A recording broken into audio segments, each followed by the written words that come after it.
Video I'm going to be teaching you guys how you guys can log in into Amazon through app. So it's pretty simple. You can download Amazon app from your Play Store or App Store. It depends on the phone which you're using. Just download it. It's pretty simple. Just go to your Play Store or App Store, search for Amazon, download it. After you download it, before moving forward, but before that, for some people who do not know Amazon is the biggest online platform where you guys can buy and sell stuff. So yeah, that's basically the short description. If you want to know more about it, you can visit the official website to know more about it. Let's get into the video, which is on how you guys can log in into Amazon. You want to click on Amazon app over here after downloading.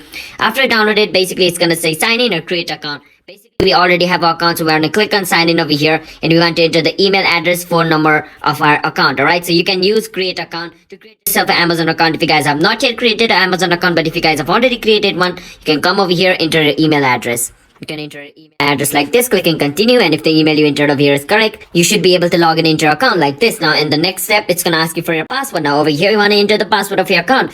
After you enter the password of your account, you want to click on sign in, and you should be able to log in into your account. And if you guys are not able to log in into your account, then basically the password you entered over here is incorrect, because if the email is incorrect, then you won't be able to get to the page where you guys can enter the password. So first enter a correct email, then only you can come to the second step where it's asking for a password. And after you come over here, enter the correct password, and you should be able to log in into your account. And if you guys are not able to log in into your account, then basically your password is incorrect, so make sure to enter the correct information. And if you forgot the password of your account, you can click on forgot password to recover the password of your Amazon account as well. That's also an option. So yeah, that's basically how you guys can log in into your Amazon account.